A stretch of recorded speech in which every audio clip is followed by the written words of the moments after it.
How do you pick yourself up after the end of Season 7, bottling the Premier League on the last day and losing a Champions League final? By having the biggest summer transfer window yet. It's the transfer countdown. I'm not sure that's going to catch on. Hello all, MikeRo Munch here. Welcome to Season 8 of my Aston Villa save, and this will be the final season. Yeah, I've made the decision that it is either this year or no year. We either have success this time around or we finish the save with nothing. I'm feeling a bit more confident this year, but it's been a pretty traumatic summer and we're going to have to say goodbye to some very beloved faces.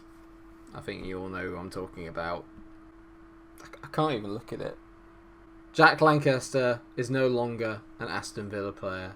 71 goals in 142 games for the club. He was the reason that we stayed up. He won 2 trophies with us, Europa League and the European Super Cup, after being relegated with Ipswich in 2019.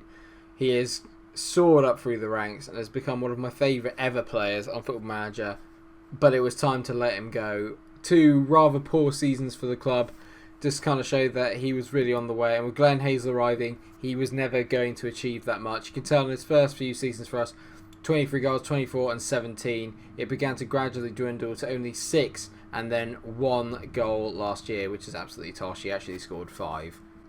It's disappointing. I could read, this is an emotional moment, mate. Do you mind not revving your bike? No consideration. He's gone to Brighton, £40 million, and he will be sorely missed. And the more I look at his attributes now, the more annoyed I am at myself for letting him go. He wanted to go, it wasn't my fault. And if that wasn't bad enough, Player Maria has gone to Liverpool. Sold for £36 million, going up to £45 million. Another good player for us. He never really achieved the heights I thought he would. His attribute-wise, he looks fantastic, but he never really hit the ground running completely, and this one's hit me a little less than Jack, but it's more the fact that he's been with us for 6 years. We signed him for a very budget fee. I think it was £2.7 million we signed him from Gijon at, and obviously that he was with us while we were in the Championship, helped us get promoted, and scored, how many goals did he get for us? I think it's 43. Yeah, 43 goals and 203 appearances. Not too bad at all. He's listed as an elite attacking midfielder. Liverpool came in, disrupted him, got his head turned, and then I had to let him go. Absolutely seething. Slightly less emotional, but still a big transfer nonetheless. Antonio Rudiger has gone as well. He went for £13 million to Wolves. Klosterman is gone for £20 million. James Bree, an original Villa original, is gone for £15 million.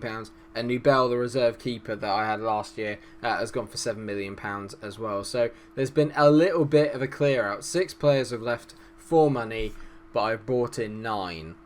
Don't fear, we're okay. Because we've got Peter Kakani. He's not the reason that we shouldn't be afraid. Either way, though, got him on a pretty good deal. He only conceded 26 goals last year in 26 appearances, which isn't too bad. He's a 2.5-star rated keeper. Hungarian, only 22, so he's going to get better. Got him for 650k, which I don't think is too bad at all. And he's not obviously going to get ahead of Christensen. Christian is a world-class goalkeeper and will pretty much play pretty much every minute of every game. But Nubel was getting a bit annoyed, and he is a good keeper and deserved to be more than the backup, so I had to let him go. For £7 million, let him go. Bought us going for 665. Not bad business. We've also been in the loan market again this year. Sebastiano Luperto. I have signed him on loan from Manchester United. Badiashile has not returned this year, but I went and got a different United central defender instead. Playing as a ball-playing defender, he's going to be very decent for us. 28-year-old Italian.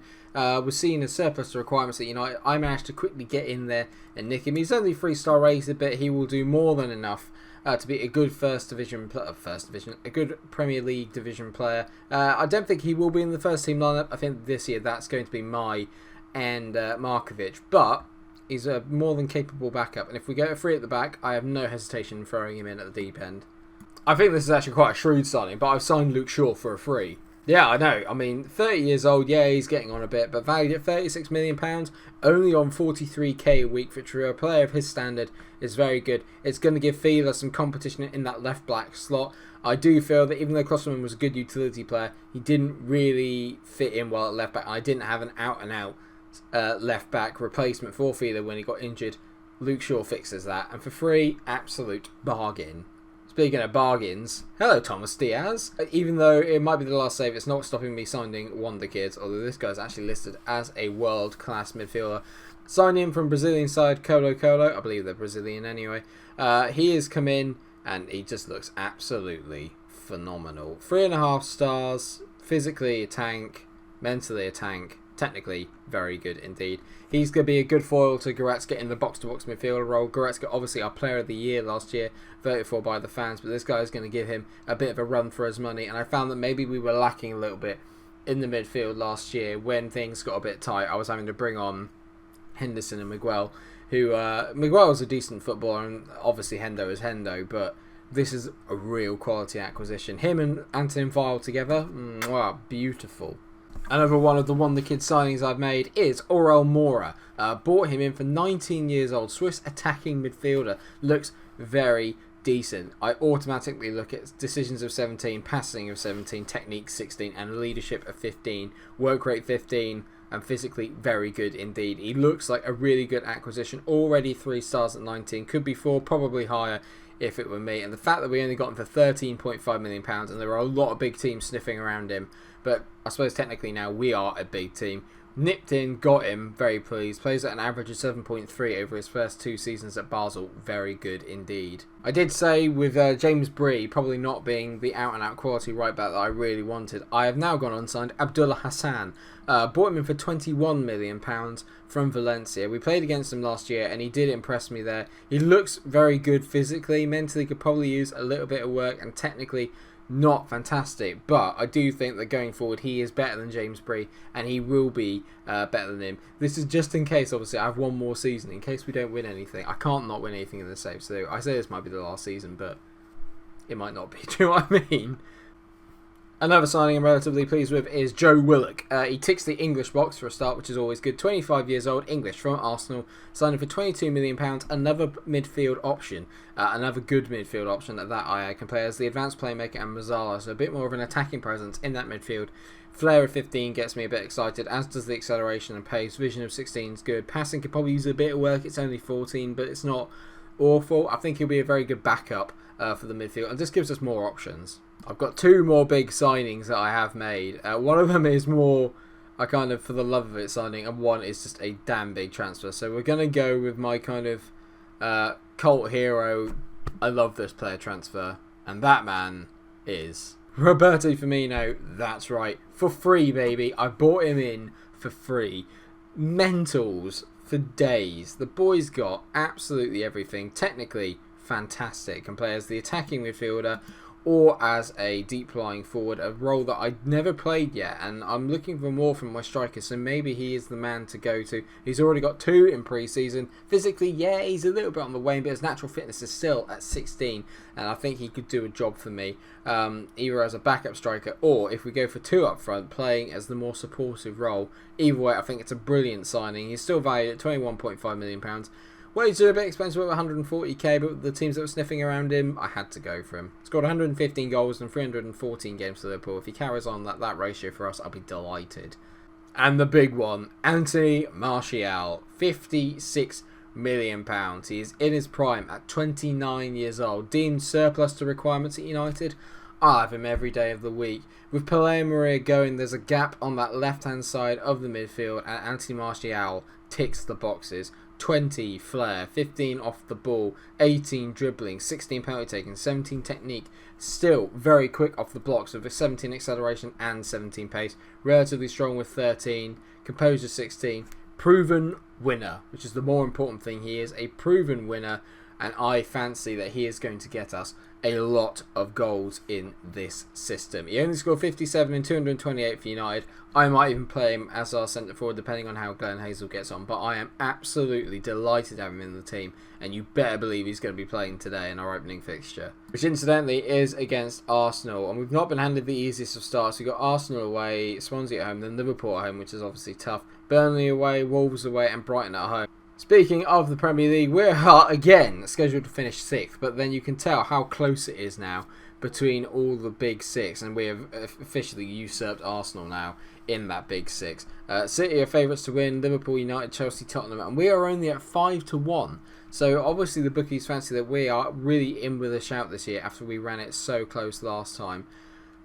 I reckon maybe this year's the year. Maybe this year is the year. Our record against Arsenal in the save has been nothing short of superb. They've only won 2 against us in 14 games. We've drawn 2. We have won 8. So we really do have the wood on them. Right, so some heads up is that Jordan Henderson is injured for around about 4 weeks or so. But the big one is that Antonin Viles picked up a torn thigh muscle, which is a bad one to be fair. Expected to be out for 6 to 9 weeks. So we're actually starting the season pretty much without our best player, which can never be good.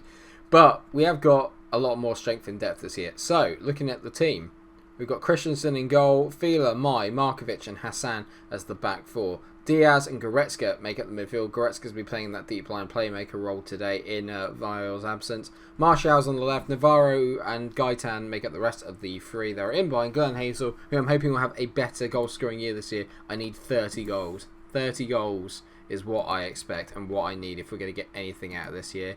Thomas Diaz is going to be given the number 7 shirt, so big shoes to fill. Looking at Arsenal, and they've made a couple of signings. Ollie Fell's the boy from Derby last year who played very well, and yeah, he looks particularly good. They've got Jordi Alisson. If you have not heard the Jordi Alisson song, I implore you to go and listen to it. You will never be the same again. I'm going to passionately say I expect to win today. And a lot of the boys are already pumped by that, which means that we've got a lot more determination, a lot more leadership in the side. They expect results, as do I. Right, away we go. Season 8 starts here. Is it going to be our year? Can we come away with a major, major trophy? And by that I mean the Premier League title. That is the one that I want. More than the Champions League, more than any of the domestic cups, I want the Premier League this year. Nothing less will do. Arsenal are pressing here, and Ollie Fell gets on the ball. His first touch in an Arsenal shirt, at least on camera. Lainez dips into the back post. Golovin heads in. That's not the best of starts, but is he offside? I'm hoping he is. Are they going to let it stand? Yep, they are. Good. We're 1-0 down in 10 minutes. Oh, goody. Yeah, no, the VAR's let it stand better in here. Fell just does well against Fila, though. He doesn't cover himself in glory. Lainez gets the ball out of his feet. It's a lovely dink ball to the back post. And Golovin out of nowhere. Great header. Poor marking. Poor start. Half an hour gone, and this is less than ideal. We've not had a highlight since that goal. We don't look like scoring either. I've not seen anything to suggest that anything's changed. We hit a lot of shots, we don't have a lot of highlights, and we don't tend to hit the target very often, as Guendouzi gives it to Jordi, and Arsenal are the ones that look more likely to score a second than anything else here. Lanes, I mean, please. What is going on here? So many 6.4s. There's so many. Oh look, Glenn Hazel 6.4 for not a good start. I'm getting aggressive. Show me something else in the second half. Oh God, Jesus. Tell you what, actually, I'm going to take Goretzka off. We're going to bring on Miguel, and I'm looking for a bit more. I know it looks a bit defensive, but I just need to get a bit more possession in this game. I need to get a hold of this midfield, and then we'll get Navarro and the roaming playmaker. So we're going 4-3-3, but with a holding midfielder. And I just need to get control of this game because Arsenal have completely dominated it so far. Flipping out. I've only got half an hour to fix this. Right, Navarro's been crap, so he's coming off. I'm going to bring on Mick McWilliams. On you come, mate. He's going to go up front with Glenn Hazel, and we'll get him playing on a complete forward on attack. And I'm going to take off Diaz as well. And I'm going to bring on Roberto Firmino for a little bit of quality. We'll put Bobby there, get him playing as that deep lying forward. Miguel sits there, and forget working the ball into the box. Forget all that. We're going really high and we're going direct. Let's go off and let's play off the second balls that hopefully McWilliams will win for us. It's a bit of a throwback, but I need to come up with something because this has been piss poor so far. We've not even looked likely. Miguel loses that out to Ollie Fell, for God's sake. Good tackle, and of course it's one to Golovin. Of course it's 2-0. I mean, come on. I know it's early in the year, but it's not going to happen, is it? I'm just not destined to win the Premier League with Villa. These are games that you need to win if you want to win a title, and we're just not even close. Not even close. Do I need to change up my tactics? Do I need to go more attacking? But we're an attacking team. We hit lots of shots, we just don't hit any on target. Feela's played awfully today. Maybe I should have played Shaw. Are we going to at least make a chance? No, of course we're not. Guendouzi now on the ball. Hits up to Fell, who probably beat 5 people here. Fell into Golovin, who's suddenly become the world's best midfielder. Golovin to Jordi. Jordi out to Bellerin. Go on, make it free. You might as well. Oh, well done, Hassan. You cleared it on your debut. Good man. Guendouzi out to Bellerin. Across the face of goal. Golovin. If you score from here, I'm going to be fuming. He whips it in. Markovic heads it away. Well done. So does Martial, but to nobody. Bellerin, Jordi, free. Yeah. It can only get better, viewers. It can only get better. I mean, it's good. It's good. I've been really looking forward to this. I thought, you know what? I finally have a team capable, and you know what? We are playing so within ourselves. I mean, that defence there. Hassan, Markovic, all of them have been torn apart completely. I mean, it doesn't... the thing with Hassan is not making me feel any better. I brought Miguel on to, shore it up. 3-0 to Arsenal on the opening day of the season. I'm going to get aggressive. Get into training tomorrow, you pathetic bunch of... That was humiliating. We are going to try and race through the season a little bit more this year. What I think we're going to do is we're going to come out for the away game against City, because obviously it probably won't be a title clash if we carry on playing the way that we've been playing. But I think the game away at the Etihad against City, and then the second game of our Champions League group stage is probably the best place to come back. I'll obviously see the draw and see who we have, but the focus has got to be on the league this year. That's just the worst possible start. Thank you so much. Oh my God. Thank you so much for watching the episode. I hope you have enjoyed it. I can't say that I have this time around. If you have, then please do like, share, and subscribe. Let me know what you think of my transfer business in the comment section. And was it a mistake to let Jack go and Paleo? Not that I had much choice in either of them, but could I have done more? I don't know, and I don't know if I've replaced them properly. We will have to see. Thank you so much for watching. Until I see you in the next episode where we take on Man City. Stay cool. Problems.